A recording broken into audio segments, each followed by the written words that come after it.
Well, good afternoon. Welcome to another edition of Daveys American Racing. Coming to you live from Fallon, Nevada. How is everybody doing? Let me change a couple of things here on here.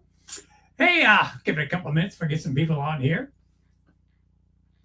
But it's been a great week so far. In fact, here in Fallon, which feels really good lately, our temperatures have been up in the 70s, low 70s. So that only meant one thing to me.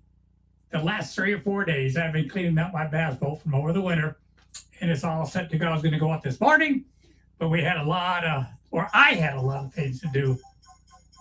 I need to, hope we didn't pick that up. But, this morning I had a lot of things to do because I didn't get to go fishing this morning, but I will go tomorrow morning and put that bass boat in.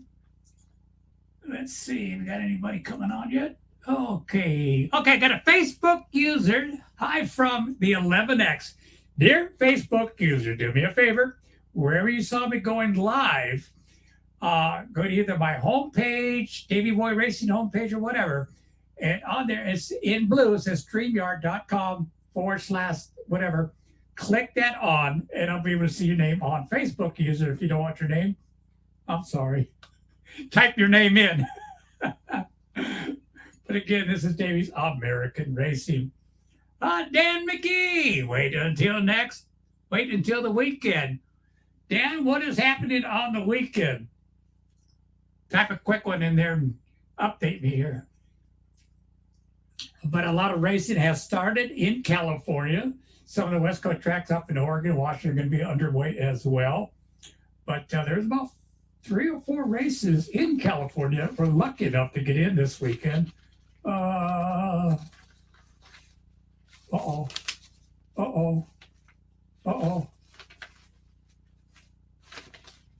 track is going to get mad because I typed it all out and I forgot it. I don't know where it's at.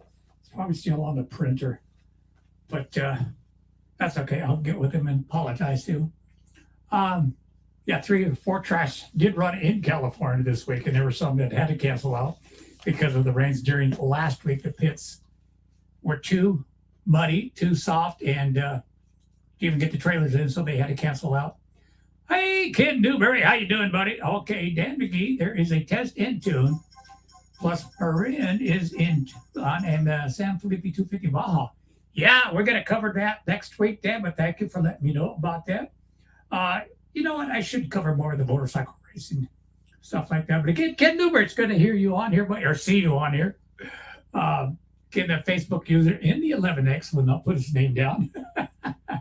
That's all right. But hi. But back then again, rains have hit back there. One day there is a test in tune here in Lovelock, Nevada, this Saturday. It'll start at 10 a.m. to maybe about 3 o'clock, maybe 4, depending on the car count they get there as well. But again, it will start at 10 p.m. And I just had them on here. Hang on for a second. Oh, I don't have it on there. Oh, no. Let's see. No. But again, it will start at 10 a.m. So you guys got those cars in the garage, just show up the Jack says, let's get that last prep work and take it out to Lovelock Speedway there in Lovelock, Nevada.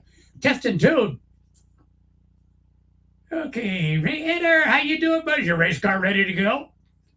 You know, we got a test and tune at Lovelock this Saturday starting at 10 p.m. Oh, hey, Dave, how you doing, buddy? He finally put his name on there. Let's see, another face that's ready.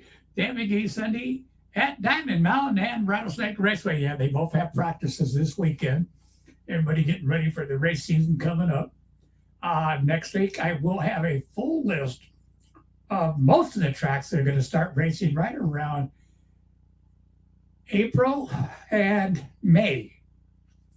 This Saturday, or is it on Sunday? All right, Facebook user who just put that on there. Which track? Dwight Everett, what's going on there, buddy?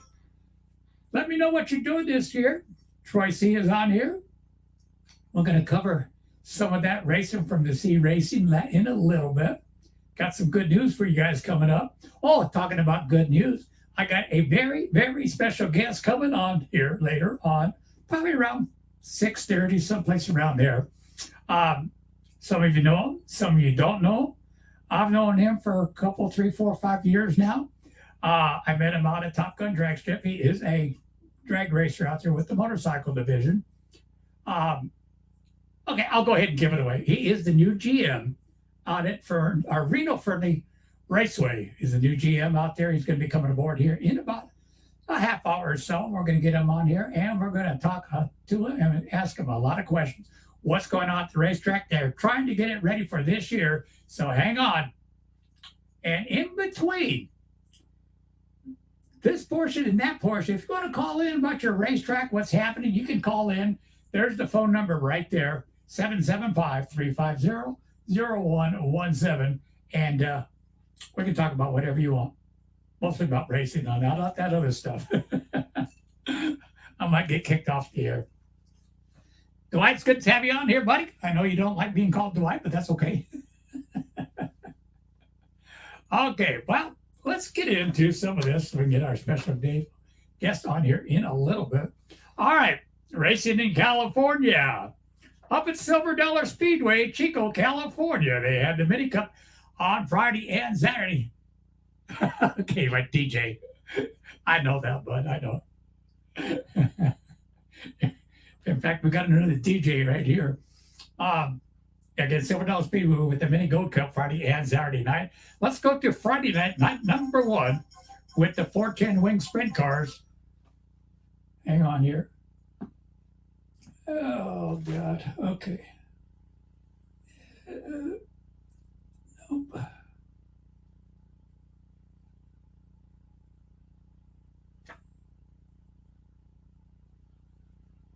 Hang on, that's Dave. I gotta call him up and let him know what's happening. So hang on, I'll be right back.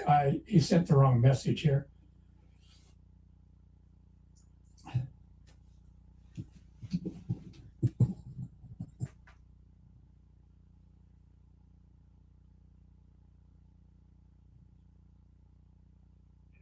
Hey, go on to Facebook on your page, on your messengers where I sent it.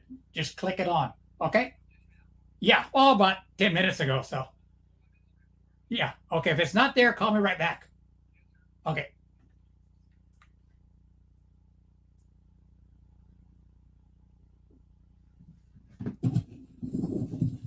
All right, sorry about that. That was our guest, Dave Asher.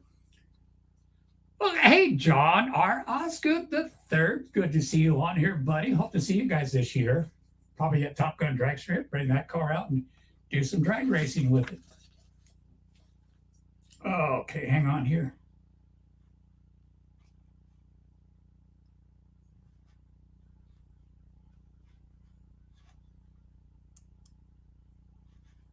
Find a couple of things here before I get started.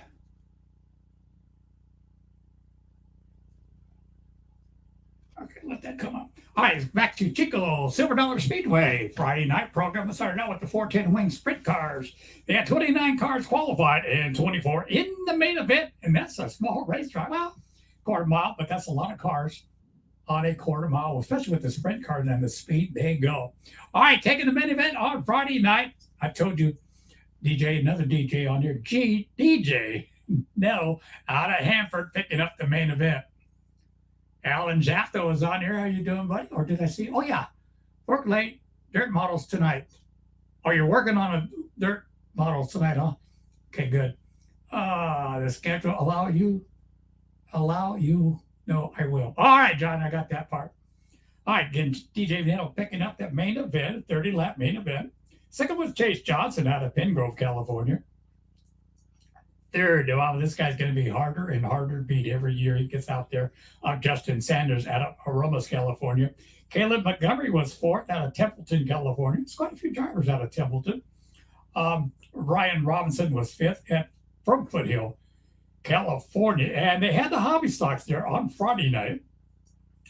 They had 22 cars in the main event, in that 20-lap main event. Picking up the main event out of Corning, California is Jeremy Langendorfer. There you go. That's a long one. Say that 3 times. Second was Devin Coranda out of Sutter, California. Scott Rogers out of Redding, California was third. Fourth, Sean Baker. They got him as unknown where he lives. And then fifth was Kyle Cheney out of California. They had the IMC Sport Mods there as well that night on the 20-lap main event, with only 10 cars in the main event.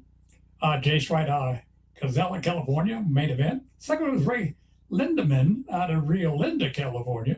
There was Mark Gamer out of Antioch, California. And fourth was Paul Stevens, Orland, California. And Mike Helen, unknown, but he's out of California. That was Friday night, night number one. Night number two, back to the 410 wing sprint cars. They had 32 cars qualified that night again, starting 24th on a 40-lap main event. Picking up the win out of Lemoore, California, Cole Macedo. Fremont, California, everybody's favorite driver, Shane Gallibet. Fresno, California in third of Caden Steele. Oakley, California finishing fourth, Dylan Bloomfield. And fifth, San Jose's favorite driver, probably in California no matter where he goes, Bud Katie. Yeah, he's back. Bud Katie in fifth. And the hobby stock on Saturday, 20-lap Minigan with 18 cars this time. A couple dropped out from Friday night. Okay, let's see. Anybody make it back on the top five? Yeah, one did. All right, Kyle Cheney picking up the main event. He finished fifth on Friday night. Second was Bromville Valley, California. Ken Rishi. There you go, Rishi. Third out of Renton, California, Scott Rogers. Fourth, Jason Clayton out of Yuba City, California, right there next to Marysville. They're going to get up mad at me or upset because I didn't get their finish. It's still on the printer, I think. Anyway, fifth out of Cherokee, California. I don't even know where Cherokee, California is. And I'm from that state, of Kyle Allen. Again, that's the two nights there at Silver Dollar Raceway there in Chico, California, night number 1 and 2 for the Mini Gold Cup. And they usually start the year out with their Mini Gold Cup and then towards the end of the year with World of Outlaws. So, all right, let's go a little south of there at Antioch Speedway. Had race there on Saturday night. IMCA modifies with 17 cars, 20-lap main event. Another California driver, and probably in the West Coast, one of the favorites out there, Bobby Hogue, picking up another main event. If you ever get a chance to see Bobby Hogue's resume, it's probably going to be thicker than that.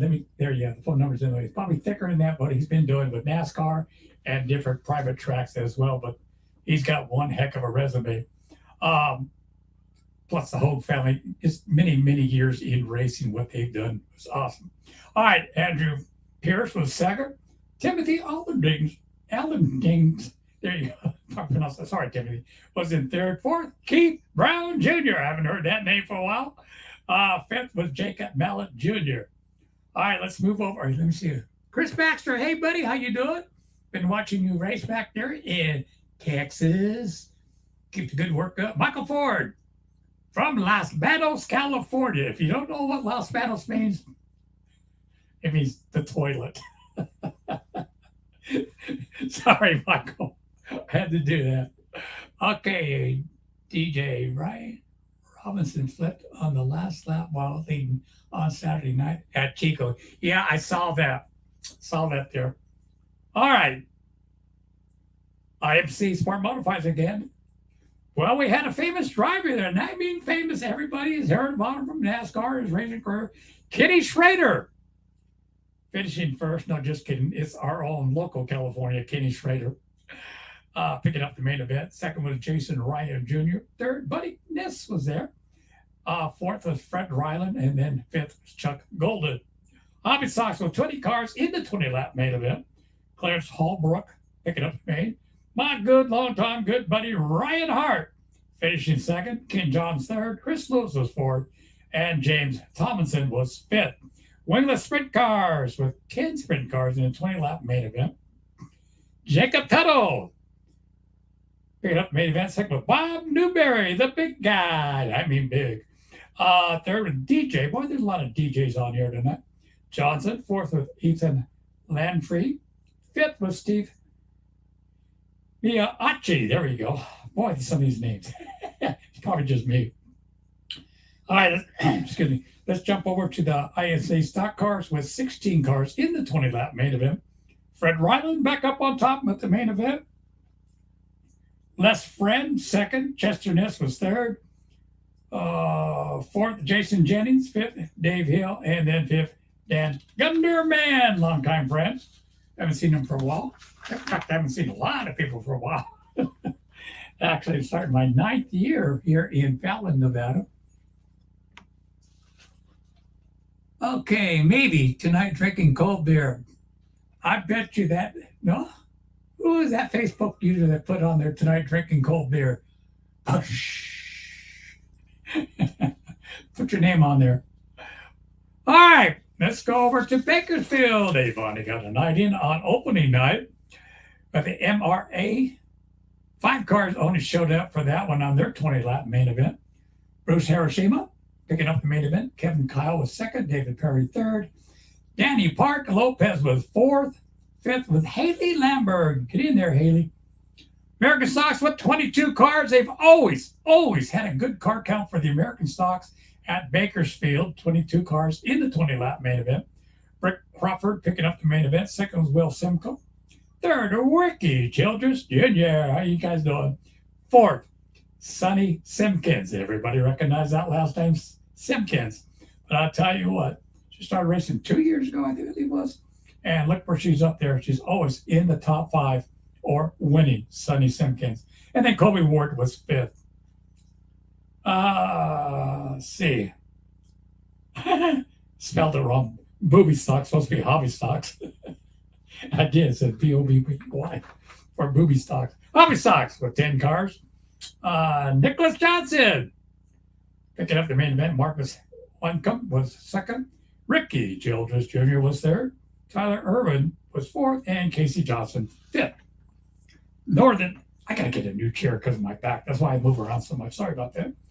IMCA Northern Sport Mods with 17 cars. Good car count and 25-lap main event. Levi Kuiper picking up the main event. Gary Jim again was second. Third was Chris McKellar. Fourth, Tyler Bannister. Fifth, Jason Bannister, father and son, right up there in the top 5. All right, let's go over our IMCA Modifieds. 10 cars. Well, they used to have a lot more than that there in their 30-lap main event. Gavin Manning picking up the main event. Rob Sanders, second. Dylan Porter was third. Fourth, Alyssa Smith. Fifth was Brian Clark. All right, let's go over to our IMCA stock cars with 6 cars. Most of the tracks are only average 6 to 8 IMCA stock cars, and it was hot there for a while. But we'll see what happens with that. Hang on here. Hang on.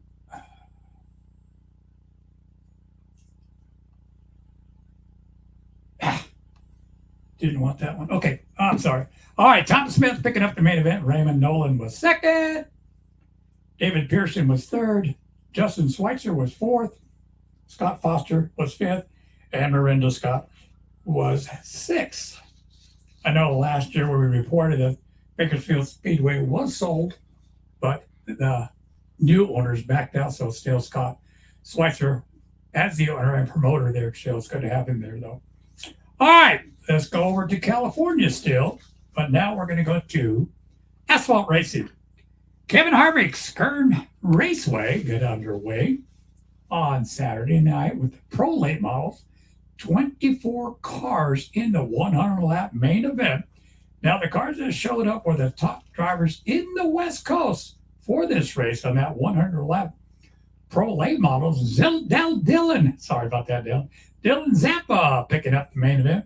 Shane Garani, yeah, that's right, Garani, was second. Seth Weiss was third. Landon Dose was fourth. And Justin Philpott was fifth. Quick qualifier was Dylan Zampa. And, yeah, they got a nice track over there at Kevin Harvick. Curtin Raceway, they got the asphalt and the dirt track, so he ended up buying the property there since his retirement. But you can still see him on TV on NASCAR as one of the commentators up on TV there. All right, also, Madera Speedway had their opening night on Saturday night. They had their first MAV TV televised program. So we go over to the Lunker Daddy Pro late models with 19 cars in the 100-lap main event. Oh, hi, Dave. They can't see you yet, but I'm waving our our guest there, Dave, they can't hear you either, but I can see you. So he's waiting patiently. Oh, I'm pretty close to getting you on here. Okay. Now, two of these winners that pick up some main events, I'm going to tell you something in a little while, but I'm going to give you the rundown first. In the Lunker Daddy Pro Late Models with 19 cars at a 100-lap main event, 5,000 to win. Again, this was their first MAV TV program. It'll be on MAV TV coming up. Vito Cancella picked up the main event. Blaine Rocha was second. Eric Nascimento was third. Ryan Reynolds was fourth. Fifth was Will Martin. All right. Let's go over to the Pro Junior late models. Yeah, only 9 cars show up, and the little car count was down on that one. Usually have a lot more. With their 70-lap main event, Cameron Carraway picking up the main event. Roddy Rubzinski was second. Jacob Ryan was third. Chase Hale was fourth. And fifth was Skyler Shoop. I think it's Shoop or Shoopy. I can't remember. I'll have to get a hold of some of the people to make sure I'm spelling that or pronouncing it right. All right. Lunker Daddy Pro Late Mile winner Vito Cancella and Cameron Carraway in the junior late models. They're both 10 and 12 years old, I think. They don't even have driver's license yet, but yet they are picking up the main events. Now, the Pro Junior late models, you can start racing there 10 to 17 years old. Now, you cannot just show up and say, I'm going to put my car, I'll put my son in it and race. No, you have to be a proven driver. You cannot just show up and say, I want to race with my son here. You can't. You have to be a proven driver. Now, Cameron, again, and Vito do not have any driver's license, but Vito Cancella took on some of the best late model guys here in the West Coast, in California, but he beat them. It was a good race for both those drivers. In fact, Vito Cancella, grandpa, used to own Cancella Motors there in San Jose, motorcycle shop there. He was one of my sponsors back in the 70s. So it's good to see that Cancella named racing still, but not flat track racing. But at least they're still involved in racing. And Vito is one of the guys you're going to probably end up seeing in maybe 5, 6, 7, 8 years. I don't know how long, but I expect to see him in NASCAR as well, working his way up through the ranks to NASCAR. So going to keep an eye on him. Okay, let's go over to the INEX Bandoleros. They only had 3 cars show up. Kane Betancourt picked up the event, Andrew Williams, and then Kellen Keller. Madera's MST, what that is, a mini Super Toyotas with 9 cars and 28-lap main event. Patrick Geiger picking up the main. I don't know how many main events he's got in this series. Tyre Ridley. Second, third was Kyle Labrie. Fourth was Shea Goldie. Fifth, Marty Baker. Now, these MSTs, they got down some years, maybe down to about 4 or 5 of these guys, but thanks to Patrick Geiger building this class back up again. So thank you, Patrick. His mom was his #1 fan for many years there, sitting right in the front there at Madera Speedway. She had moved to Texas, got married over there. But it's always good to see her on Facebook, leave some messages here and there. But again, that covers up for Madera Speedway, the 2 tracks on the asphalt. All right. Anybody else on here yet? Let's see. Kid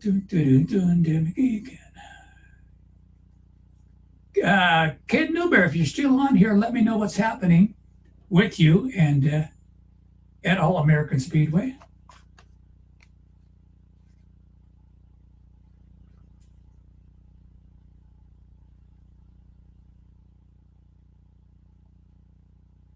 Okay, let's get on there. All right, if you want to know some of your local tracks that are going to be opening, go to the website, and I know for a fact they will have when they have opening weekends for your racetrack near you or the ones that you want to travel to. Like I was thinking about traveling this weekend, go some track in California, watch some good sprint car racing, but I'll be at Lovelock Speedway on Saturday for their first practice of the year there. So I got to get there and give the drivers some information sheets so I can get a lot of that stuff on my computer for opening day. All right. Oops, got a couple things here. Let's go over to NASCAR. Over at Bristol, they had the City Food 500 race. Picking up the win was Denny Hamlin. Second was Martin Truex Jr. Brad Kozlowski was third. Fourth, Alex Bowman. Fifth, all our favorite drivers of Kyle Larson. So he's been pretty hot the last 3-4 races here. Always in the top 5. And let's see, everybody's favorite driver. I don't know why I keep calling him everybody's favorite driver. Bubba Wallace. I don't know why they keep, oh, well, I'm not even going to get into it. But he finished, as usual, 29th. So, but we'll just leave it there. And then let's go to the World of Outlaws over the weekend. They were in Page, Texas for the two-step race there at Cotton Bowl Speedway. Brent Marks picking up the main event, picking up that $12,000 check. Carson Macedo out of California, young driver coming up, making his way up the ranks and doing really, really good now. I believe it's going to be a full season with the World of Outlaws, picking up $8,000. Another California boy. In fact, these two guys, they grew up with each other racing outlaw go-karts. Giovanni Salzi, if you don't know the last name Salzi, you should find out. He finished third, picking up $5,000. Logan Sherhart was fourth, $3,000, and then Aaron Rizzo finishing in that fifth spot with $2,800. Okay, let's go. Uh-oh. Did I lose that page? Oh, no. It's over there. But that's all we're going to cover. We'll be covering a lot more of the bigger series later on as they get into way like NHRA and everybody else. But right now we're going to go to Top Gun Track Strip here in Fallon, Nevada. I'm announcing there, starting my 5th year there. Pretty proud about that. And when I started there, I had no idea I knew what drag racing was all about, but I never announced drag racing. I was lost for a couple of years, but I'm getting better and better at learning a lot about drag race that the normal average announcer like me running for the last 20 years on dirt and asphalt is completely different. All right, let's go to the schedule. Coming up in May, still a couple of months, about a month and a half. May 3rd, we'll have our first test and tune practice, and we'll have jackpot racing that day starting at 2 until about 7 p.m. So get those cars ready, guys, and the jackpot racing. But we'll come back on Saturday, May the 4th, our first race with the ET bracket race points. And after Saturday's racing, we're going to have our 2023 awards potluck dinner that night at the racetrack. Then we'll come back Sunday morning at 8:30, Saturday and Sunday starting at 8:30 with round number 2 of our GET bracket and race points. I want to go to one more weekend here, and that's coming up with Nostalgia Racing at Top Gun Track Strip. It's always good to see the nostalgic race cars come in. We usually get about 15 to 20 of them. Brings us back many years ago in drag racing. That'll be May the 17th on Friday. It will be a quarter mile test and tune practice, even a jackpot racing on Friday night. Saturday and Sunday, ET bracket racing points number 3 and 4, plus the nostalgic racing weekend.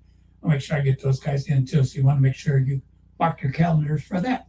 All right, that about covers it for racing. Right now, I want to bring our special guest in. Everybody, stand up for the new GM at Reno Fernie Raceway, Dave Asher. How you doing, buddy? Man, I am really excited. Thanks for having me on here. I just sure love hearing you do that rundown on all the winners. That's amazing. I don't know if anybody covers all those races like that. Well, I don't think so. When I started this, 3-4 years ago, everybody starts out this, that, about the drivers, bring the drivers on. I mean, I still have drivers on every now and then. But, a lot of people do not cover the racing that people don't even know what's going on. So that's one way to get the news out for different racetracks. I'm not prejudiced. I'll go to any racetrack. Well, that's great. Well, you're losing me there. You were losing me until you went to drag racing. You know that's where my heart is. And thank God you covered. You mentioned the word NHRA and you covered Top Gun. So bless you for that. Thank you, sir. Besides that, John will kick my ass if I don't mention Top Gun. I love those guys. And I was there 4 and 5 years ago, and I'm wondering. Somebody needs to teach this guy about ET racing. It's a weird thing to announce, and you're in charge of explaining it to people, and it's complicated, isn't it? And it, the between the reaction time and the breakout and the dial-ins and all that, And I'm wondering where'd this guy come from? But I know you've gotten better. And boy, the way you rattled off all these wins at the dirt tracks, I know that's your specialty. Yeah, but like I said, I'm still learning. Um, God, I can't remember his name. It's going to be down there in Vegas. They come with us every year for the Nationals. First year, he said, "You'll be all right, but it's going to take about 4 or 5 years before, and even more, to learn about announcing drag racing." So I'm still learning. Well, you got to get in a car and do it. If you was to do it and learn what it takes to win a round, then you really get it a lot quicker. Because when you lose, you're going to wonder how you lost and why did that guy beat you, and you'll learn it real quick that way. And I've been bracket racing out there since they actually before they built the track, they were renting the air base next door. Yeah, and so I go back quite a ways with those guys. Yeah, they were telling me about the stories about them back there, and then now it's the only track. Almost 25 It's the only years. track I've ever entered where there's machine guns at the entry. When you're going on Top Gun, the actual base at the air base. Since we are talking drag racing, tell everybody what you drag raced out there. Well, I started off in an old Kawasaki 900 as in 11 seconds, but I picked up a really neat KZ 1000. It's punched out to 1428. It's a car tire bike, and it's in the low nines here without the nitrous. And in Sacramento, that would be an 890. And then I also have a Suzuki GS that does the same thing. It's the same size. It's a small tire bike. And they're both low nines out there at about 140. So that's a thrill and a half. I got a stack of time slips out there from that. I remember they were telling me when I first got out there, the motorcycle division got down to maybe about 4 bikes, and that was about it. Were you there at that same time? We usually had 6, 8, 10. There might have been a bad turnout every now and then. I recall it was okay around 10, 12 sometimes. But, they go up and they go down. And, I've been there since the beginning. And I took a few years off when I actually built Reno Fernley Raceway 25 years ago. So I quit drag racing for a while there, and it took me a while to get back out there. I just love those guys. John and his team are amazing. They're dedicated. They're hardworking. They put on a great show. Well, the bikes that I've seen out there, they're not cheap bikes out there. I mean, they spend the money on those bikes out there. That's for sure. They do. Well, I was one of the faster ones, and there was a lot of the slower bikes. And in bracket racing, it doesn't matter. I got beat by slower bikes all the time. But they did start stepping it up. They started getting those stretch frame bikes, with the long swing arms, and that's the hot thing to do these days. Mine's the oldness, tried and true car tire with the normal chassis. But it's kind of neat that everybody's kicking it up a notch, putting some money into it. Yeah, it's always a good class to watch out there when they do run. All right. Not only are you a drag racer, I understand you like to make left and right hand turns as well on the road courses. Man, I am having a blast. About a year and a half ago, a friend of mine who's doing really well in business, and he got into road racing. He's got an open wheel car, a Formula Ford, and he has a full race MG midget. It's just a screaming little car. And he said, "Hey, come help me. This is a lot of work to run 2 cars." So I helped him for about 3 races, and then it was the end of the year. The first of last year, he put me in the school at Buttonwillow, Lavara School, Vintage Auto Racing Association. So I graduated that. Then a couple weeks later was our first race at Sonoma. And he said, "Hey, why don't you get in there and drive that MG?" And that's what a blessing. So here I'm pulling out on Sonoma, 0 lap experience. And I'm out there where you've seen it on TV. I've never been out there. I'm a drag racer. I tell everybody, yeah, all I know how to do is floor it.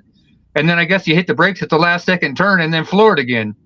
And right after that, the next week was Laguna Seca. The next week was back to Buttonwillow. We hit 10 stops last year, including Indy and Mid-Ohio, a 6,000-mile trip from here. But we've been to, we just did Pahrump at the end of last year. Portland International Raceway was great. We just literally 2 weeks ago did Thunder Hill over the snow. We went over the mountain when it was chains required, and you're crazy to go, but we did Thunder Hill and did well. And then last week back to Willow Springs. So it was my second venture there, and we did really, really great. What they found out is when one driver qualifies the car and another one races it, you have to start in the back. And so we're qualifying number 5 out of 25 cars, but you start in the back. So that means you get to pass about 15 cars. And that's a lot more fun than starting in 5th place and chasing 4th place and probably keeping 6th place behind you and not getting anywhere. That's the way you usually nose to tail road. But when you start in the back and you're faster than everybody, man, it's exciting because you get to, really pass them and set them up. And yeah, it's a blast. I'm so honored to have a friend that just said, here, why don't you drive my car? Oh man, thank you. Yeah, there's a big difference on road racing. I did that back in the 70s when I was flat track. We got about 4 or 5 road races on the asphalt, which was completely different. Back in the old days, sometimes we'd take our TT bikes and just put different tires on them, make sure the brakes work, and we'd go racing with a TT dirt bike. Those are the old days. That's great. Anything for the need for speed. You got to do it. All right, let's bring you up to date. You're the new GM out here at Reno Fernie Raceway. Tell us what's going to be happening, and if you can mention the new owner out there as well. That's great. Dan bought it's become 2 parcels. It's 650 acres, and they cut it in half. I don't know, 2012, 2013, and got a loan on it, and they put in a road course. But back in 1999, it was a clay oval, a motocross track, a BMX bicycle track, a sand drag track, and a short course dirt track. And I built those. It's the craziest thing. I never touched heavy equipment in my life. And me and just literally a couple other guys putting fuel on our credit cards, took it from Sagebrush to a really nice 3/8 mile bank high bank clay oval, and all the other dirt sports. I moved along. I had other projects to get to after the first year. I got them going. And it's changed hand a couple times. Dan bought the back half where the road course is and sat on it for a while. He's got a couple of big construction projects out of the country, and it's tied him up. And he just closed escrow on the front half, which is the dirt half, a couple of months ago. And we literally met at a private car and coffee, kind of where millionaires hang out and talk about road racing. It seems to be a millionaire sport for the most part. And, there's where all the Jaguars and Maseratis. Are you a millionaire? No, I'm hanging out with them. Okay. The road race guys are all, I'm just the pit crew guy for the most part, and the lucky guy that gets to drive them. But no, I'm not. I'm doing well, but I'm not in that league. And it's kind of where the millionaires hanging out with the multimillionaires. So it's a real neat thing. And I was just honored to talk to these people. They're all down to earth. They have a private little car condo thing where they go hang out and watch a big screen TV and sit by the fireplace and smoke their big cigars and drink their brandies and watch, the NASCAR races. So I was blessed to be there, and I was talking about this wicked side-by-side that I have. It's really, really fast. And I said I need to get back out to Fernley and build a sand drag track, because I did it once out there. And literally I'm talking to 3 guys, and 2 of them I don't even know. And one guy goes, I own Reno Fernley Raceway. And I dropped my jaw, dropped open, and I was in shock. I said, oh man, I've been looking for you for 3 years. I've been following all the escapades out there and just wishing somebody would finish it. It's an amazing multi-plan park, 650 acres of 6 or 7 different racetracks. It should have an infrastructure of an RV park, shops, light industrial, a casino, a restaurant, auto parts, all that kind of stuff, highway frontage. And it just hasn't been completed. It hasn't had the right owner. And the road course that they built, they didn't do it just right. They made a real long one, spent a lot of money making a long one instead of a real good medium-sized one. The base wasn't enough, and it's all cracked up, so it needs to be resurfaced. So there it sits. He met me, and I said, well, I did this back in 99, sand drags, the clay oval, motocross, the short course, and now you got side-by-sides coming out of the work where, oh my God, side-by-sides everywhere, right? So you got to get the short course going. Yeah, so you've got the E Street MX Park in Marysville. They're running side-by-sides, ATVs, and motocross bikes. ATVs don't have anywhere to run. Everybody's motocrossing. And then you have to have a track like that for side-by-sides. So I said, well, give me a tractor and, get out of my way and let me do this. So we've been talking it's been 4 months now. And he said, all right, go for it. I still have my other projects I'm working on, but let's get the dirt sports going so we have activity. And he's got to, get some major investors in there to repave that road course, reconfigure it a bit. And when he does that, thanks a little bit to my influence, there'll be a state-of-the-art 8th-mile drag strip in the straightaway, much like Portland, with a nice drag strip where the road course ties in with it, and makes a good bleacher section there. You can share the pits, and they do a real good job up there. So we want to kind of be the same thing with a 8th mile is a booming thing. We don't have quite the room for a quarter mile, and thanks to these Street Outlaw TV shows, 8th mile is just the hottest thing. So I'm looking forward to that part of it. But literally in the next month, maybe 2 months, we'll have the motocross going. It's turnkey. It was practicing and racing up till last October. And the guy put on Facebook, "This is my last race. There's a new owner. See ya." So he left me a turnkey motocross track. All we got to do is groom it, add water, and tell everybody to come race. All the schedules are put out for this year, so we kind of have to hit and miss to get a schedule in. Just take the leftover dates. And then the next project is the Clay Oval. It's been abandoned since pre-COVID. Call it 4 or 5 years.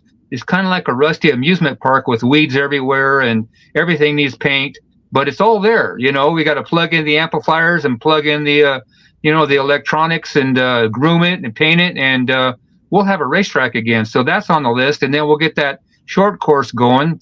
So all the dirt sports will be happening. Then I'm going to get back into sand drags. I think there's a huge need for sand drags. We've got Sand Mountain up here, side by sides everywhere. We used to race in Marysville up until I don't know when it closed, 5, 6, 7 years ago. Great sand drag track there at the park where the E Street is, motocross park is now. I actually set a national record on the ATV in '99. Just another blessing. I met another guy with money, built an ATV, and he knew I was a drag bike driver, and he said, "You want to drive it?" The last guy quit. It scared him, and it was a pretty wicked machine. It was 1,500 cc's of Yamaha. With the nitrous oxide bottle attached to it. And it was stretched out almost like a dragster. And you sit on top of that thing, you sidestep the clutch at 11,000 RPMs. Somewhere in the middle of the track, you hit the air shifter button. And we did 90 miles an hour in 3.8 seconds. And that was a national record on the ATV. In those days, it's down to 3.2s, 3.4s, something like that. Now everybody's going faster. So I have a great motorsports background.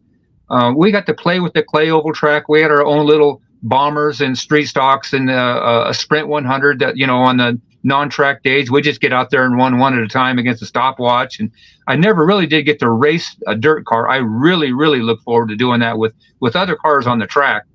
And we're going to have the outlaw carts out there. I just met a gal. We're going to breakfast tomorrow morning. She moved here, I think, from Merced. I don't know if you know Sunny Phillips. She has a quarter midget school. She just called me, or I put on Facebook, I'm the manager of this thing, and it's gone absolutely viral. We are hungry here in Northern Nevada for motorsports. We have Hot August nights and all that stuff. So we are a great hot rod community. She let me know got a trailer sitting in her backyard with 12 quarter midgets in it. That she had a school down there. She did Merced and Stockton and Fresno and Bakersfield. So she was up and down where the heartbeat of dirt racing is there in Central California. Now she lives up here by us, and I said, whatever you ask, it's going to be yes. So we added a 5th mile on the inside of the 3/8 mile. We're going to make a deal tomorrow morning. I'm quite sure she's going to help us with the track, and we'll have a driving school for youth with those quarter midgets. And I really am excited about that. Yeah, well, there's a lot of outlaw. I can just keep going on and on. Waiting for this track to be open again to be able to race with their kids back out here. Yeah, there's a small amount of them here. I know they're racing somewhere this weekend. We can run the shifter carts once we get a part of that pavement, redone nice and smooth for them. You know how you have a big road course, but you can break it up into 3 different pieces. Yeah. It's just gone viral. It's very exciting. I really hope it doesn't take Dan long to raise the money to get this facility to where we have been dreaming of for 25 years here in Northern Nevada. Yeah, it's been a while. I mean, it's gone through a couple, 3, 4 different promoters since I've been here, but I know a lot of the drivers around here, the dirt drivers, want that track to reopen again soon. Yeah, it's very exciting. We always worked with Rattlesnake, and we work with Susanville. We're all IMCA. I brought the Legends cars out there. They said, "Oh, the local club, we don't race on dirt." I let them try it on it, and they just loved it. We had some good clay out there. We're going to try to find some more good clay and just get it right. So We'll have IMCA. We'll have the Sprint 100s. The Nevada Sprint Car Association will be with us, and the Legends and Dwarfs. And now we've got the quarter midgets and the mini outlaws. We'll get the motocross track going. Then we'll get that dirt track going for the side by sides. It's going to be huge. And then sand drags. We're hungry for that. Sacramento Raceway's closed. Their drag strip last year. You can put paddles on anything that ran there. So they're going to come out of the woodwork for that. It's easy on the equipment. It's fun. It's affordable. It's a great fan experience because the whole track's right in front of you. We've got a really neat location for it there on the grounds. I actually built the track in '99, and boy, I don't know how I did it. I ran 5 tracks at the same time, and I didn't know what I was doing. And that was before Facebook. You can do everything these days with Facebook and YouTube and Google. So I put an ad in Sand Sport magazine, a series of, I was 4 or 5 races. Man, they came from Sacramento, San Francisco, Salt Lake City to run there. That was when the ATVs were a hot thing. And we had a great series of sand drag racing. And now Marysville is closed. There's no sand drag racing there. And so I think the beaches in Oregon all the way down to Abbey Hotel in Southern California, there's no sand drag tracks. Buttonwillow used to have a sand drag track. They don't anymore. I didn't see it when I was there racing. So I think this is going to be all. Pardon me? Does Livermore still have their sand drags over there, or someplace? I have not seen anything about a Livermore track. They might have an event where they put on a fairgrounds kind of a thing, but not a permanent. And several of them are like that. They might have 2-3 races a year.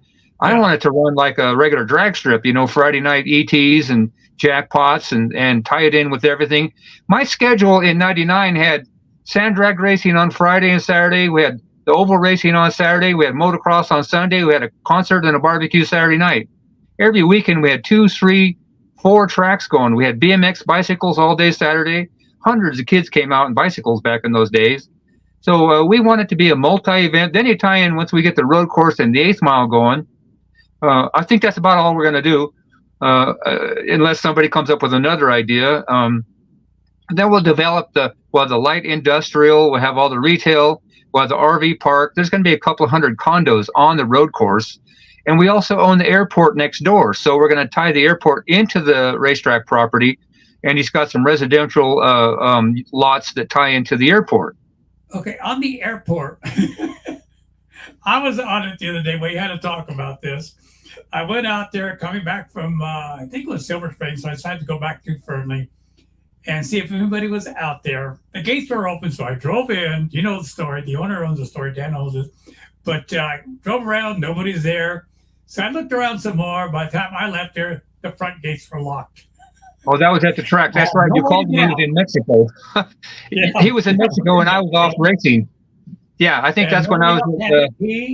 I didn't know about you taking the track over yet, but I was stuck out there for about 45 minutes till I called him back. Says, "How do I get out?" And he finally told me how to get out. So that was pretty funny. That would probably be kind of scary. So you taught us all a lesson to lock the gate when we come in. So we rent. You see those big? There's some semi trailers that are using that for storage and quick space, which will be where we get our outhouses. So we're taking good care of them. But they're renting some space, and that's actually the pit parking for my sand drag track. So they're going to have to go pretty soon. And they tend to leave that gate open, and we really don't want people. It's so big. It's 650 acres. You can be back on one side and not know that anybody's in there, and do the same thing, lock them in. So I don't know. I don't know how long they're going to last as a tenant there, because I need that real estate. Yeah, it's every inch of that track you're going to be needing. I can tell you that right now. But the motocross track, boy, that is one big motocross and a nice looking track as well. Yeah, it was professionally built. The guy that owned it sold a cookie company that his family started here in Carson City. They made millions and millions and millions and millions. They started it with nothing. Nature's Bakery was on the side of Danica Patrick's NASCAR. So that's how big they were. And they flipped it to a big national chain. They walked away with some money. He has a 13-year-old son that I guess is a pretty good motocrosser. So he hired a pro track builder, Tyler, and a coach to work with his son. And the benefit is we got a nice motocross track out of it. And bless Tyler for doing such a good job. He knew what he was doing. So the track literally just needs to be groomed a little bit, add some water, and they will come. Yes, sir. Yeah, like I said, a lot of the drivers around here, they keep asking me every week. I get texts, phone calls, everything. What's going on out there? So I don't know. We'll all find out when the date comes and it has started. And I know that's making a lot of people around here very excited. And in California, uh, we've had people from Ferrant, Vegas, since their track closed down there in Ferrant, they've been coming all the way up here to race. So I'm sure they're going to do the same thing at Reno Fernley. That's exciting. Either there or they're going to go to Arizona and race. Right. It depends on the time of the year. We're not so good in the wintertime like Arizona, early in the year. And then it gets hot. It'll be hot like Arizona too. We're not that hot. So we just drove to Pahrump to run their road course at the end of last year. And that, boy, is that a beautiful. And I'm just honored to get to do that. But I had no idea I was in training to be the manager of a road course with Dan. So these 12, 13 tracks I've got to run on the last year and a half, I observed every one of them. I look at it like I'm a promoter. I look at it like I'm a business manager, and I study what they're doing. And that's a whole different business. Dirt track people, drag race people, motocross people have no idea what road racing and how to run a road racing track. It's a whole different world. The entry fee for road racing is $1,000 or more for a weekend. If you raise your prices at the drag strip or motocross from 60 to 75, they're going to scream at you. These guys race for $1,000 Saturday and Sunday. Oh, you wanted to practice on Friday? It's another $200. And at the end of the deal, if you podium, you get a little medal. No purse. It's the craziest thing. You spend a lot of money on fuel. You spend a lot of money on tires. You do 20-minute sessions. I was blessed last week to do 5 20-minute sessions at Willow Springs. I left with a smile so big on my face, my cheeks were hurting. That is so exciting. And, sitting on a drag bike for 8 seconds is pretty dang thrilling too, but it's over with kind of quick. So the road racing, they don't put condos on the dirt tracks and motocross tracks. It's kind of like country clubs. It's kind of like the golfers. We're going to have nice condos and a nice country club with the pool, and they're going to have access to the track as a resident there, and they're going to have their own car storage. So it's a whole, upper echelon of racers. That's I'm racing alongside of millionaires and billionaires out there in my $15,000 MG. But there's some $150,000 Mercedes and $150,000 Porsche Speedsters out there. So it's a different world, and you rent the track every day of the year. Every day you need to get your money back.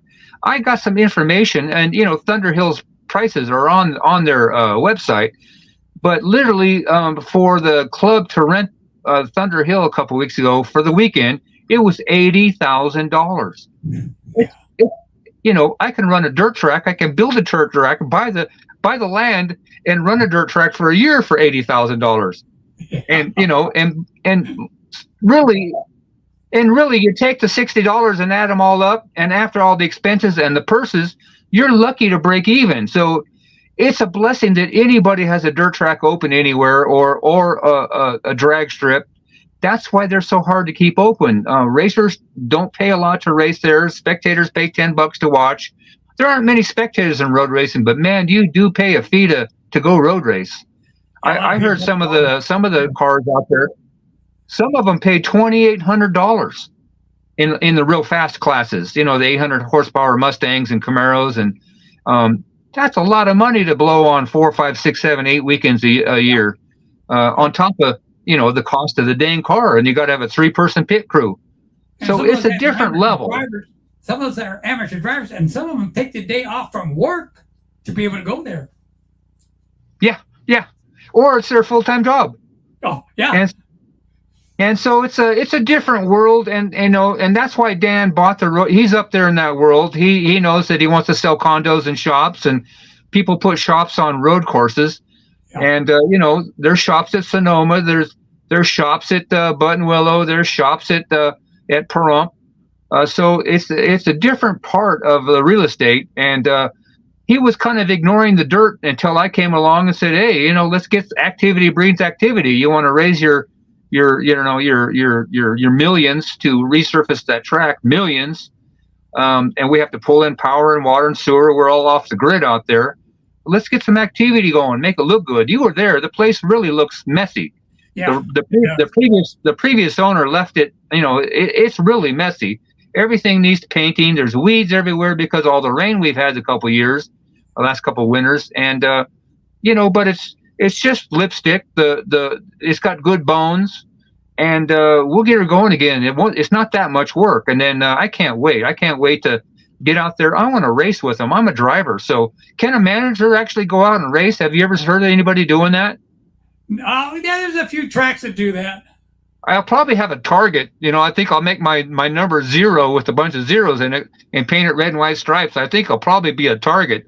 But I have not, even in vintage racing, there's called a bubble. You don't have you can't touch anybody like with NASCAR, and or a dirt track. Yeah, you don't touch the speedsters and the 57 Mercedes and those. But I can't wait to bump somebody on a with IMC modified or a street stock or hell, I'd even drive a Legends car. I can't. I'm a driver. I'll drive anything. Quick question: have you got a hold of IMCA? We haven't yet. I've literally just started the job first of the month, and we're putting our teams together to. I'll have a team that runs each track, and we're doing that right now. We got a good team for the motocross track and probably the side-by-side track and the clay oval track, and so we're starting there. And then I know they're going to come running. I brought IMCA out there before. And and it's the first time I ever did it. So, and we have to run IMCA because we want everybody to be in the points with the other local tracks. Yeah. And here's something your listeners may not know. They probably don't sound like they're not that many drag racers out there, but there's a new sanctioning body called WDRA I found in my research, and I'm kind of a rebel. I'm going, well, let's make this one IHRA because everything's NHRA, and they kind of take care of the guys in the big show. Well, IHRA is kind of the medium show and sportsman. There's a new World Drag Racing Association, WDRA, and they're mostly for sportsman racers. I see every week 2, 3, 4 tracks jump ship and join WDRA. So I would be the first one on the West Coast, but I saw there's a drag strip in Hilo, Hawaii that joined WDRA. So I won't be the farthest west. They win that argument, but I'll be the first ones on the the inland West Coast, I think, to be WDRA once we get and they love 8th mile tracks. So I expect that's going to be an interesting thing. And then of course you don't really sanction a road course. You rent it out to sanctioning clubs. I'm looking at the Southern California Sand Drag Racing Association. I haven't contacted them yet. To run the rules and everything for the sand drag track. And I love what E Street's doing with the side-by-sides. They're in Marysville, the side-by-sides, ATVs, which have nowhere to run. And then it's the easier motocross track. It's a vintage track. It's a little more open. So it's not that supercross kind of track that we have now, the regular tight motocross track. So I think I want to call them and say, hey, I want to do what you're doing. Let's have my racers race with you and your racers race up here. So I haven't made any phone calls yet. We're still ironing out the details and figuring out who's going to do what. And we're looking at other management teams. I sort of got promoted from general manager to operations manager. So I'm kind of in charge of who's going to run what all over the place. And it's very exciting. I love Dan. I just wish he'd focus on this place because he's very successful developer there in Silicon Valley. He built some amazing buildings there. He's got a big project down in Mexico. So he's got to wrap that stuff up. And I really believe he's going to be the right owner to take Reno Fernley Raceway to the level that we've been dreaming of. It really is needed. The timing has never been better for motorsports with tracks closing, and we're still hungry for somewhere to go run. Yeah, like I said, I'm for one. I can't wait for that track to reopen. And don't forget, I put my name in for the announcer. Well, I'm going, well, I've heard you bracket race announce, and I'm going, I don't know. I'll see if anybody else, like I said, I'll see who else shows up. The way you just ran down that list of dirt track racers, the ones who you knew, because that's your forte. I think in this conversation, you move to the top of the list. Oh, good. Hey, don't forget, I got about $20,000 worth of speaker equipment and everything else that goes with it. So, Yep. um, let's go. We're going to go back to Farab for a couple of since we were talking about it. Uh, about 7 or 8 years ago, I was on my way down there, told everybody I was coming in. Next, I got a phone call from the promoter down there. Said, hey, would you like to announce if you're still coming down this way? Because I was going to go to California to Rocky Hill Speedway and announce a 3-day race down there for Thanksgiving. I said, yeah, I'll go down there. I'll stop. I got plenty of time to do it. So I got down there, met everybody, got all set up, started racing. Well, I would say right about the middle of the races, the promoter come up and said, hey, we got to get you down here. We're going to move you down here. I need to hire you. I go, well, how much are you going to give me? How about $35 a night? I go, what? $35 a night? I said, no way. And lunch. Oh, yeah. I'm sure they're going to give me some lunch. Yeah. Now, we've become good friends down there. I've been asked there quite a few times, but yeah, it's another track that went south and closed down. What do they have down there? Quarter mile, or is it bigger? Quarter mile. Yeah, it was a nice little area. The town wanted to take it over, and then they backed out of it too. But now they're saying they're going to build another dirt track down there. I don't know why they just don't buy that place. Their road course is a work of art. I mean, there's palm trees. A lot of places just have metal buildings for shops. These guys have stucco shops with tile roofs, palm trees outside of them. They're not putting condos on that track. They look like $1 million and $2 million houses. There's not many of them, but they're big. And it was a really fun track to run. Yeah. I didn't even know they had a road course there. So it's a private club, like a lot of them are. So they do rent it out. I was there with SVRA, I believe, is who, Sports Car Vintage Racing Association. They rent tracks all over the country. It's a national organization, and their motto is sort of renting big tracks for the small players to come and race at. Literally, we did a 6,000-mile trip. I raced at Indy last year. I pulled out through Thunder, a gasoline alley, and went down that massive straightaway that holds 800,000 fans. And Indy was literally like 2 months before that, a month and a half. And then it's a roval. So you're going down the straightaway, then you hang a hard right into the inside of the track, then you pop out on the back of the oval for a little bit and get going at speed, then you pop on the inside of the track, then you pop out on the straightaway again. I just could not believe that I was there. It was on his bucket list, and thank God for guys with lots of money and bucket lists, because I was in the right place at the right time, and he's just a great guy. We hang out together and talk and race, and then we went to Mid Ohio the week after that. Now, road racing doesn't usually pull out spectators. Maybe a handful. It's usually only the ones that have people in that race. Mid Ohio, I don't know. It's because it's in the middle of all the cornfields out there. I mean, it's down one cornfield and out the other, and you go down these little cornfield streets, and all of a sudden you're at this giant track. They have places where they park their motorhome every week, where they put their canopy up every week, and these people come out by the thousands. Yeah. And they got their spot. This is what they do. Maybe because it's nothing else to do. I've never seen so many people come out to watch a road course, and they were thrilled. My little MG makes a lot of noise, and you get it sideways a little bit, and then you save it. Next time you go around, there's people with their fist in the air going, "Yeah!" It's a whole different world there at Mid Ohio. I wish all road courses were like that, and I hope we get a little bit of a following like that in Fernley. Oh, you're going to get it. It's like they build it and they'll come. I mean, it's built. It's just got to get built right. And yeah, Dave, I've known you for a while. We haven't had that many conversations, but we have talked that Top Gun. But talking to you here, I think you can be doing good out there the way you're talking about it and everything. So, well, I'm a driver and I'm a businessman too. So this is a driver's track. It's may run by a driver, for drivers, but really what it is to come out and have a place to compete, have fun. Have spectators have fun. We want them to camp. It's a great place to camp. There's going to be dry camping, RV camping. We're really going to be camper friendly. Back in the original days, we would go around with a loader full of firewood, and we dump a little bit everywhere, make sure everybody had enough firewood for the night. I want to be the old guy in the golf court that drives around, make sure you got firewood, you know, you got enough whiskey, you got, you know, you got something to barbecue. Make sure every family has a great time and make memories out there and bond. Some of the best times I had with this road racing trip with my friend is the Friday night and Saturday nights hanging out for the rate with the racers and talking racing and having a good dinner and you know, the camaraderie. You know what racers are like. They love each other for the most part, and man, I just can't wait to be part of that and create that out there in Fernley.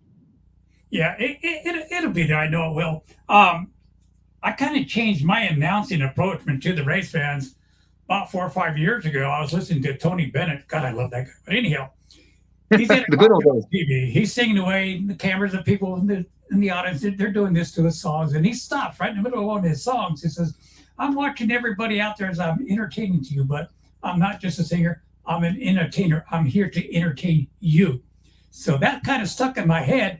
Instead of being up in the announce tower all night, intermission or whatever, I would make my way down to the race fans, grab the family, interview them, get their names, make them feel more than what it is and just sitting there watching races. And it changed a lot. Well, that's the way I expect to manage the place. I expect to go out there with a remote mic and talk to people myself. That's good. And you know, and have them tell everybody why they're there and how many times they've been there and how great that is and how wonderful this facility is, and they can't wait to come back. It's a good marketing tool, and they leave with a memory that will last forever.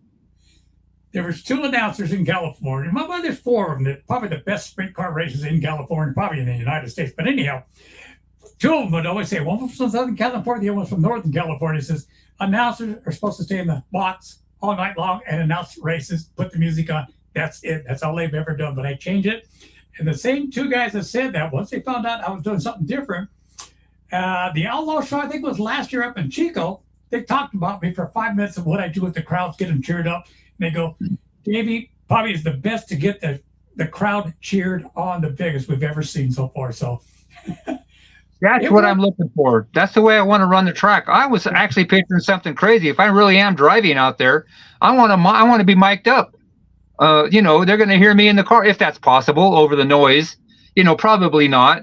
But I want to be that crazy. I want to make things exciting. I'm open to, you know, we make it up as we go, so we can change up anything any day. I actually came up with a new way of drag racing. You know how it's bracket racing, it's eliminations, and then you've got the Chicago style where everybody gets 4 runs, and the fastest runs out of 4 runs is the winner. So it's not the guy in the other lane; it's the fastest run, the second fastest, and the third fastest are the winners. Well, if it's called package racing, so you know how you take your reaction time plus how close you were to your dialed in time, and the smaller number wins. Because you have the best package. Well, at the end of the night, what if I gave everybody 6 runs all the way to the end? So everybody gets 6 runs. If on eliminations, if you lose in the first round, you're on the trailer for the rest of the night.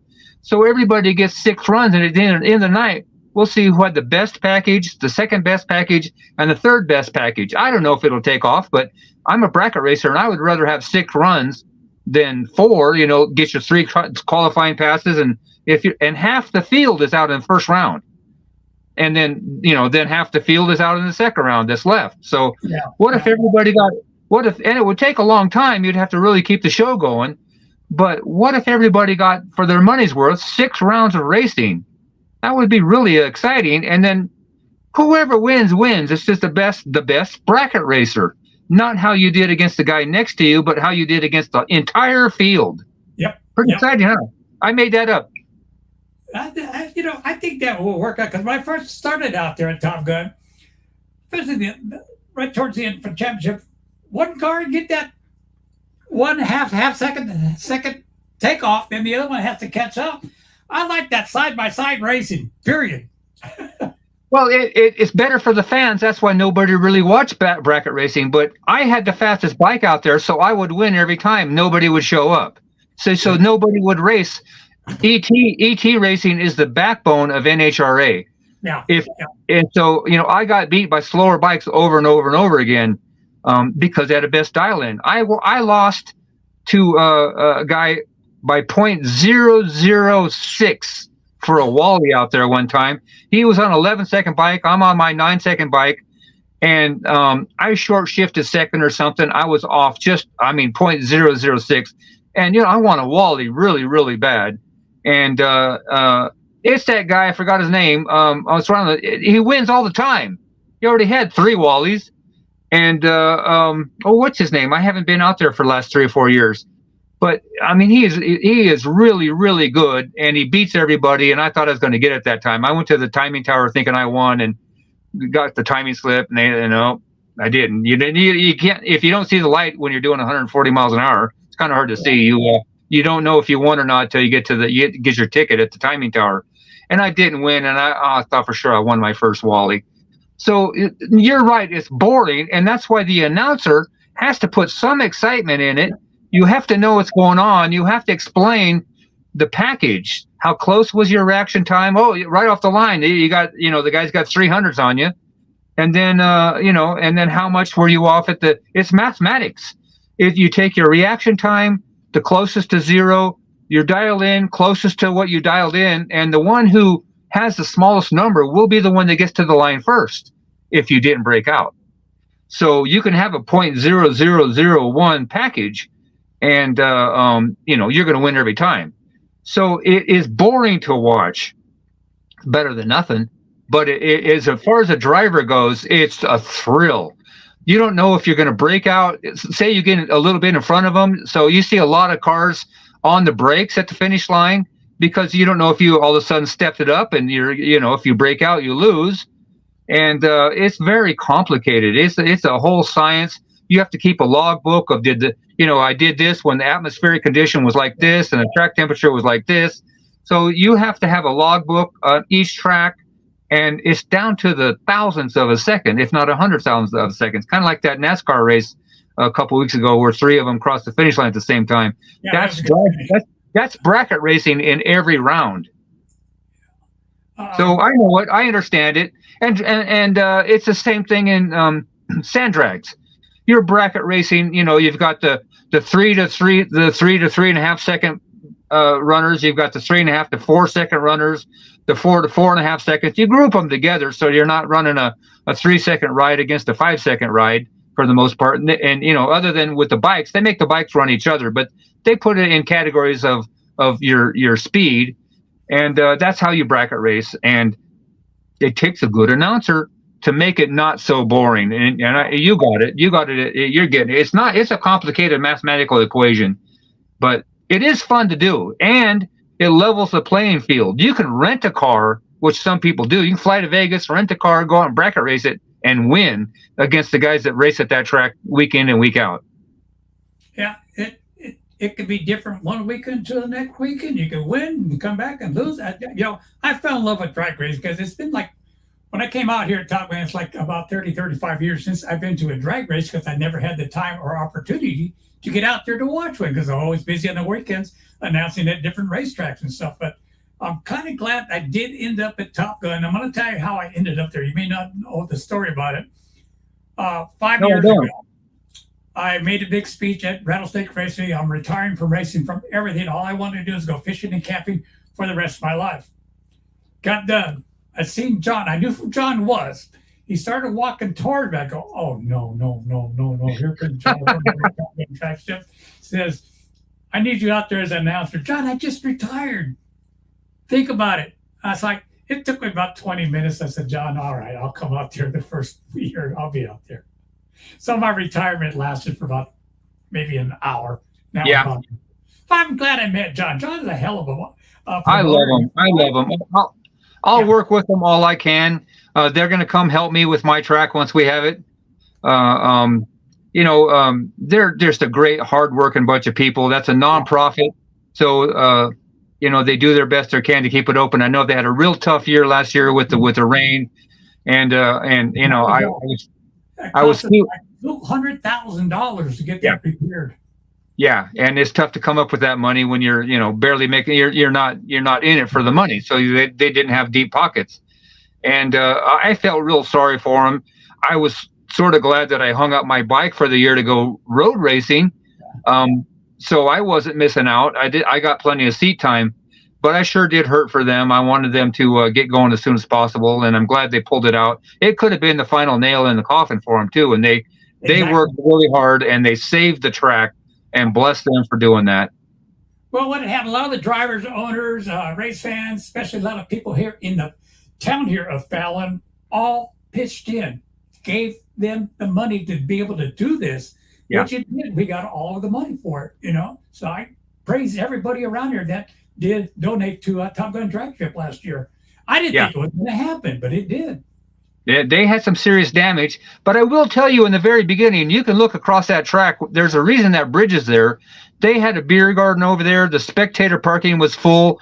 I kind of am very disappointed in at least the city of Fallon itself for not supporting that track as far as spectators. Now, I know it's nonprofit and they're really not after the money. I'm a businessman, but you make money with the beer garden. You make money with the spectator tickets, and there should be 300 or 400 or 500 people across on the other side of that track, and there's not. Yeah. And with social media these days, it looked like those $5 Fridays sure took off with all the kids, hundreds and hundreds of entries. It looked like that was a neat deal. $20 to just make a time run, and $5 for spectators. But that shows that there's some need for it. But I'm really disappointed that Fallon's non-racing community doesn't come out just to watch the races. I don't know what they did have that made it work. And then what they lost, I guess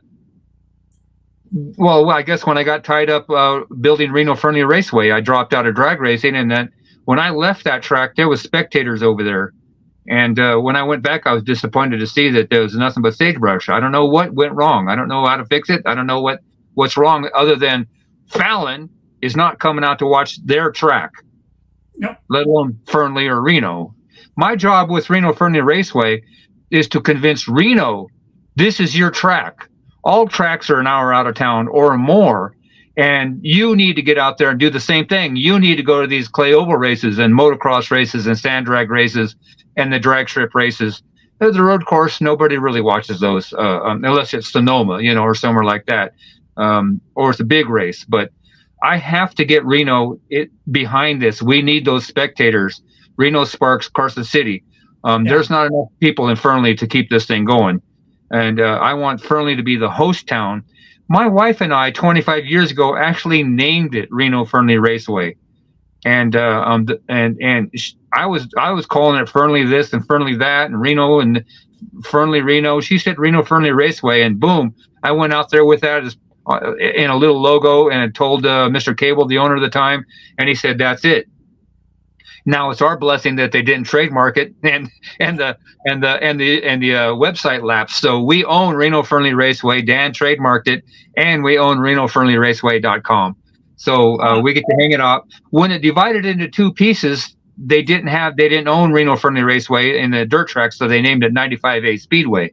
Yeah. And we were looking at what to call it. I said, if you're in San Jose, do you want to go race at Reno Fernley Raceway, or do you want to go to 95A Speedway? So they'll know where Reno Fernley Raceway is. They know they got to drive to Reno. So it's a great brand, and we had meetings about it where people wanted 95A. I said Sonoma, Laguna Seca, Portland, Pahrump, just go on and on. It's the cities. Indy, it's the city. So Reno has to be in it in order for to tap this 400,000 person market that we have in Reno Sparks, Washoe Valley area. And then of course Carson, and now Dayton is booming. So Fallon will have a lot of racers. What I'm seeing is, I bet you in 2 years, the guys that have no idea that they're going to be race car drivers will be race car drivers. We're going to inspire drivers to come out and give it a try. I don't know where we need a used car lot full of IMCA modifieds and street stocks, because we're going to need dozens and dozens of them as we grow this track. Yeah. Is there a phone number people can get a hold of you? Yeah, my phone number's on the website. It's my personal number. I answer it. You're not going to get a message. Well, if you do get the message that says, "Hey, Dave here. Sorry I didn't hear the phone. I'm out driving a race car." So my phone number is 775-224-2242. But all of the answers are on that flyer that's on Facebook that isn't on the website yet. I'm just now getting the passwords my email is info@renofriendlyraceway.com, and I just got the password for that the other day. So there's probably 30 or 40 emails in there I haven't answered. But every voicemail I answer, and I must have had. Well, when I put this on Facebook, and I'm kind of popular here on Facebook, I must have had. Well, I had almost 400 likes in 2 days, and then it's been shared. It's been shared on other pages for another couple 300 likes. I had about 125 messages, and I had about 60 friend requests, and that's just getting going. I'm just brand new, so I'm going to take it to the streets. We're going to do a little PR campaign. We're going to get Reno involved, and between. So at the bottom of that flyer is our goals. I say, well, when are you going to open this? When are you going to open that? Well, it's all on the bottom of the flyer. Motocross is first in the next couple months. The clay oval will be late spring. The off-road side-by-side track will be the beginning of summer, and by the end of summer, I hope to have a sand drag track. So those are our goals for this year: is the 4 dirt tracks, while we raise money to get the road course and the drag strip redone.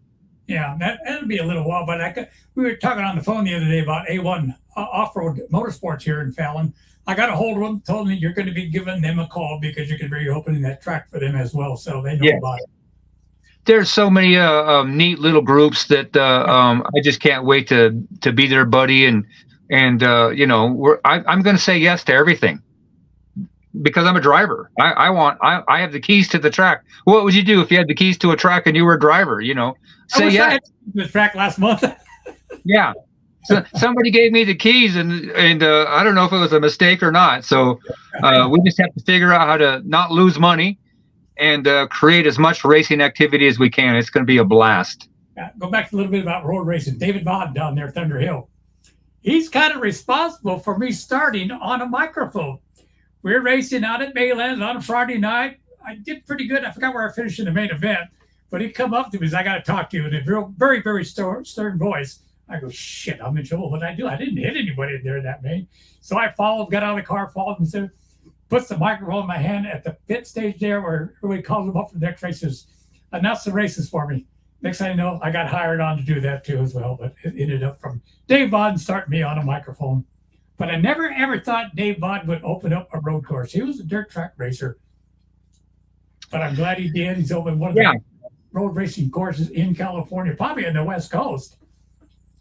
Well, we want to be part of the brand of racing on the West Coast. We want everybody to know about Reno Friendly Raceway. We'll get there. I really am excited about the road course. Once we get that done, that really puts us on the map. That's the big time. All the other stuff is a lot of fun, and that's where us local guys race. And we'll be pulling people from all over the West Coast for the road course and for the dirt track and motocross. Sand drags. Sand drags is going to be, I'm going to be Central California's sand drag track. And so that's going to be huge. The whole thing is going to be fun. We want people out there camping. It's going to be a great economic boom for Fernley. It's already booming. The industrial parks are all going crazy out here thanks to Tesla moving to Reno. The whole town has gone berserk in the last 5-6 years, and the whole area. And Fernley is too. But man, what we're going to do for all the restaurants and hotels and gas stations is watch out, because you're going to have to hire some more people. Yeah, even here at Top Gun, we run once a month, but it's Friday, Saturday, and Sunday. And they do notice the difference in the restaurants, the retail stores, things like all that. They notice the difference. And when the NHRA Nationals come in June, I think it is, I can't remember, but man, they really notice the difference when we come in there. So it could be the that's same a big one. Thirdly. Yeah. And then the camping, when I went out to Fallon, it's not that far from Reno, but it's, not worth driving back. I'd take the motorhome out, build a fire, hang out with my friends. Man, that is fun. That is not as fun as racing, but it's the next best thing. Nice way to kick back, relax, have a good barbecue dinner, and just talk. Just talk until you got to go to bed because, it's midnight. And we start at 8:30 in the morning, 9 o'clock. We start racing again. But well, and so we're out there, we're still in our bed sleeping. And I hear John out there cleaning the track at 6:30 in the morning. I'm going, hey, I got a hangover here. Go easy on that thing. He's out blowing the track, and what a hard working guy those guys are. He wants to get that track prepped and ready to go by 9 o'clock. So they are pros at it. Yeah, he's really, really good. I mean, he travels all over the West Coast, different dragsters, Vegas, you name Yeah. it, Bakersfield, just to help them out. Because they Well, he want reached out to me. He saw my flyer on Facebook, or somebody handed it to him, and he called me right away. Said, Dave, whatever you knew, when you get that track open, I'll be there to help you. Yeah. I think it was about 2 months ago during our monthly meetings we have. I was telling about Fernling, got a new owner, new manager coming in. I don't want to say his name yet, but then I did finally tell him. But then he goes that last week's meetings. I've been talking to you, Dave, for quite a while, so I know who it was. I actually talked to him about putting a sand drag track out there. I just thought, man, it's so far. Will they come from Bakersfield and San Jose to go to Fallon? Maybe, because it's only another hour. You But know what's nice about it, if you do put that sand drag trap, we get a lot of people from California, Oregon, Utah, Washington coming into Sand Mountain. yeah, that's why They yeah. will stop there. They will Yeah. do it. No, I'll have it tied in. There's an aerial shot of Sand Mountain. Halloween is their biggest weekend of the year. The place is berserk. 30,000 people there. In 2023, they showed a picture or 2022. 2023, they had to close the gates. There was no room for anybody else. There was a maximum capacity because of the side-by-side culture. It has blown the lid off of sand and dirt and race, and those kind of UTV racing. So, and they're not cheap. No, they're not. I happen to have one myself that I was just blessed to acquire. I think it might be one of the fastest ones on the West Coast. It's a complete custom side-by-side. It's got a 400 horse turbo Hayabusa motor in it with 100 shot of NOS. Oh, So I don't even know what to do with it. That's why I said I got to build that mountain. You're off flying, Betty. Well, there was a rich guy that bought it for him. He built it. I mean, he built it. It's got a complete custom chassis. He's an amazing metalsmith. And he took it to Glamis and caught too much air and scared himself. It's a little bit top heavy. It's kind of tall. It's a Rhino frame, a Rhino body with a complete custom frame. It's got a gear reduction box. It doesn't have a chain. It's a drive shaft drive. The motor's turned sideways. There's nothing like it at all. In fact, I'm showing it this weekend. We have a big boat and RV show that's been going on for 60 some years here. And Al Lockett's putting that on. I'm on my way to Willow Springs last week, and I get a phone call, and he says, "This is Al Lockett. He's famous here. This is Al Lockett. I see you're back at the racetrack. You want a booth at the Motorsports Expo and Boat and RV show?" I said, "Hell yeah!" So there goes my weekend. I show with no notice, but my side-by-side is down there now. We got a brand new KTM bike from one of the shops. My little MG road racers down there. I tried to get an Outlaw cart, but they're all out. What ones are here are racing. So, but we're going to introduce the Reno Fernley Raceway to the local community this weekend. It's very exciting. But my side-by-side will be a hit. I pulled it in today, and everybody came and said, "What the hell is making all that noise?" It's a 400 horsepower turbo Hayabusa. It's kind of crazy sounding. Yeah, I would love to just be able to ride in one or even drive one of those things. I was going to get a side-by-side, but I ended up getting a quad because I'm with the Sheriff's Department out there, search and rescue. I need that quad more than I did a side-by-side. So I love them. So, I was just blessed. This guy didn't want it. This guy made me a deal I couldn't refuse. And now I own it. I really just want it for the engine. I have another project. I want to get back to ATV racing in sand drags and see if I can get my national record back again with this engine. I just might. But there's a crazy guy that has one of Larry McBride's 1,500 horsepower nitro engines in a three-wheeler. So and he's doing 110 in 100 yards of dirt. So I may not be the fastest in the country, but maybe one of the fastest on the West Coast.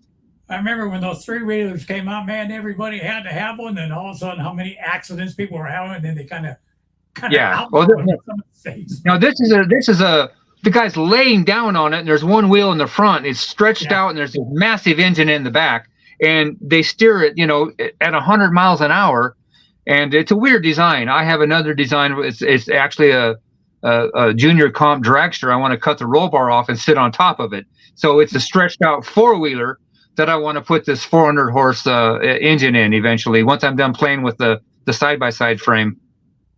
Yeah, I like those junior dragsters. Again, like I always tell everybody on the air or at the track, our future is right there in those kids right there. They do. Oh, it's the same thing. Yeah. So now we're gonna have the quarter midgets. We're gonna have the outlaws. You know, we have a pee wee track. So you have to do that. There'll be a school there for at the road course. All of that is to feed the next generation. You know, the next Erica Anders has really brought all the ladies into drag racing. There's more than ever. So she kind of is a role model for tens of thousands of young ladies at driving now. I got to escort her one weekend when I was at Baylands Raceway for our car show there in Santa Clara at the hotel there. She was the guest for the weekend there, and I got to be her escort. Wonderful. Interviews at the car show, and a lot of people, hey, your wife is looking good. She's not my wife. Oh, you wish, huh? No, she is a good-looking gal, but she's also a winner. She wins, man. She is a great driver. God, don't piss her off, though. Oh, yeah. She's hot-tempered. Yeah, they got tempers. That's fine. Well, she's been picked on by being the girl, you know, and now she's a well-seasoned, well-respected, multi-champion. You know, like, and how about that Gage Herrera? Oh my goodness! And you know, on Pro Stock Bike, yeah, he's amazing also. So I love NHRA. I follow that, and I'm a drag racer at heart. But I can't wait to get more seat time road racing, and I certainly can't wait to get an IMCA modified and bump into somebody and have somebody bump into me and swap some paint and you know, do what you do on a dirt track. Yeah, I'm so excited about the potential of doing that. I know we're going to have a whole fleet of race cars so I can race with everybody. There you go. Every single division out there. Yeah. I remember when they first brought I don't think they called them IMCA at the time, but they were called modifieds, mostly big time in New York and back east. I was at Petaluma Speedway, the promoter out there. Went back to New York, bought 7, brought them out here, and that's how it got started out here. And then eventually turned into the IMCA, which is a big organization. So, yeah. But anyhow, back in them days with those modifieds, maybe 1 or every 2 laps, somebody would spin out and go yellow, go yellow, go yellow. But the technology they have from then till now, a lot of that has stopped. Yeah, I mean, we still get the yellow, but not like they had them years ago when they first came out here to the West Coast.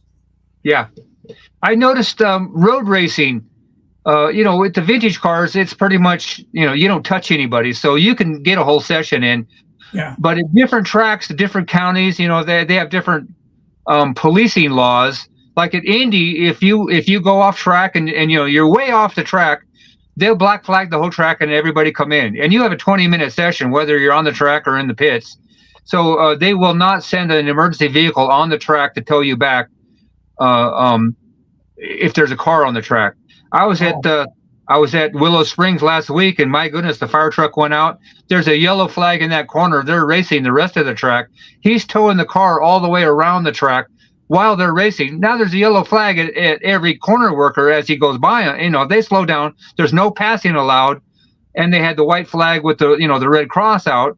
That means there's a emergency vehicle on the track. So it's a total different environment. You still got your 20 minutes in. You just had to slow down when you went around the tow vehicle. But man, at Indy and a couple other tracks, they bring you in if there's anybody off the track. As far as I'm it's concerned, just a different county or different state or something. Yeah, safety comes first. Hang on for 1 second. Dan McGee, Felons Newspaper doesn't support rattlesnake or tug. No, they don't, Dan. I got to go down there and talk to them. So it's going to be a long talk with them down there at our local newspapers. And my favorite nurse all time, I don't care. Karen's on here from New York. How you doing? You got it, New York. That's how they pronounce it back there. But it's glad to have you guys on there. Galen Reese, how you doing, buddy? Okay, now the website, is it up for Reno Fern League? It is, and it just shows our artist rendering of the road course and all the amenities, the shops, the condos. I took that and I glued, cut and pasted where the dirt tracks are, and we haven't updated that. It'll be updated really soon to show where the clay oval is and the flyer with our timeline on it. It's not there yet. I imagine it'll be the first of next week, since I'm tied up with the home show. Would it be Reno Fernie Raceway.com.org or .com. .com. Okay, I'll make sure I keep saying that when we come back Yeah. next week and the following weeks. Keep up on the My, information there. my phone number is there. I'm listed as the manager. Call Dave. If you have an intelligent question, don't bug me to say when you're going to open the clay oval. It's right there on the flyer. So it's all good. But I love talking to people, and I've had them come out of the woodwork. I mean, people that want to volunteer. Yeah. So we're going to have a meeting here in Reno to gather up volunteers and info meeting for racers, and we'll do the same thing out at the track in Fernley for the Fernley, Fallon, Dayton kind of people, probably by the end of this month. Oh, cool. So it's very exciting to get everybody on the, pass around the clipboard and sign up for what you want to do, what you want to be, what participate. I got to have people that want to paint, pick weeds, and crazy things like that. Just starting at the very beginning, and clean this place up. I want to be a place that we're proud of. When you go to a road course, the bathrooms are real nice. I wish we had really nice bathrooms, but when you're off grid, that's kind of hard to do. We will have them, but right now it's outhouses and a couple of not so great bathrooms, but we'll have clean outhouses. Yeah, either the city or the state made them put that one permanent bathroom there on the grandstand side there, so they had to build that. Yeah. There's a small one there that's good for the clay oval, and then we'll have nice ones for the road course. We still have to pull the power and the water and the sewer. It's on the other side of the airport. It's a couple of $1 million. That's what I was at the airport. Yeah. There's a lot of holes out there. Is that going to get repaired? Because I got some drivers in California that fly to the racetrack, and they were asking me to check out the airport. No, it will be completely redone, and we also own the property to the west of that between the airport and the mountains going away from the freeway. So it's going to be dressed up, and we're going to run a road from the airport to the track.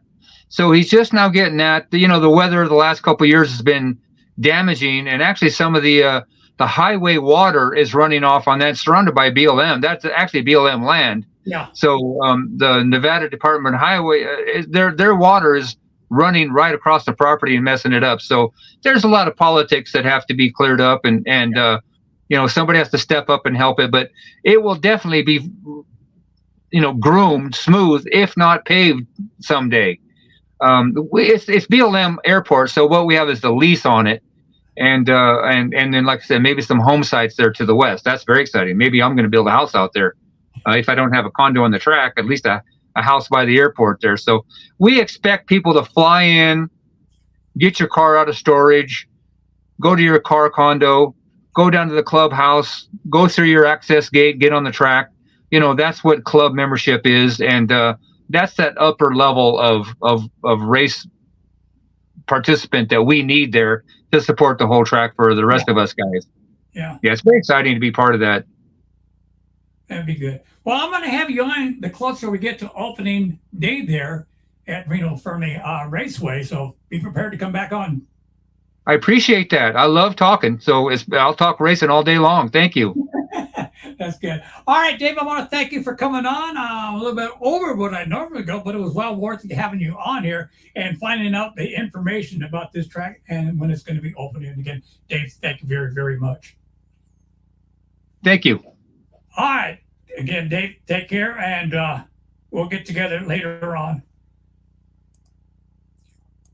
There we go. It was good talking to Dave Ash there, the new general manager out at Reno Fernley Raceway, which is cool. Let's see, go through the list here again. I got another hello, my friend. Hello, Davey, Facebook users. Who else? Galen. I got Galen, if you're still on here, buddy. Gonna miss our weekend coming up, DJing your car show, but we got a big nationals with NHRA that weekend here at Top Gun Track Strip. Then again, Karen, if you're still on here, sweetheart, I love you and I miss you. Again, you're my favorite nurse, even though now you're retired. But you'll always be my favorite nurse. All right, folks, I want to thank everybody for tuning in this weekend. I know we went a little bit overboard, but sometimes it's well worth it, like Dave Ash coming on here and reporting things about Reno Fernley Raceway and what's going to be happening out there. And it sounds like a lot of work. And I was just really happy my name's on top there for the announcing out there, which is be pretty good.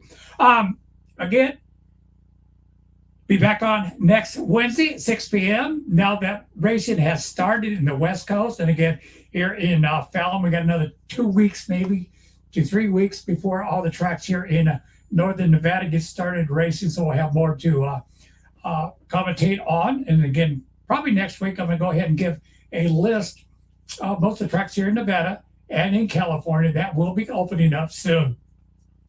I know this week or at the end of the month, I can't remember, but Placerville is going to be opening up as well. Stockton Dirt Track, they're going to be opening up here pretty soon. So I'll have more on that next week on Wednesday. So we'll have more on that. I know Paris Auto Speedway has opened up already as well. Some of the other tracks, well, you know what? Antioch opened up and their listing is on the computer or the printer. Doggone it. I printed them out just before we went on the air and I forgot to get them off the printer to announce their races. So I can apologize for those two tracks, Maryville and Antioch Speedway, for not mentioning you and your main event finishes from the night, but I will have you guys on next week. It's good to have them back on. Some of the other tracks will be opened up as well in California. So again, want to find out what days they're racing, opening night, or go to their website, and I know they'll have it on there. All right, fans, everybody take care, and as always, God bless, and we'll see you next Wednesday at 6 p.m. right here on Daveys American Racing. All right, take care.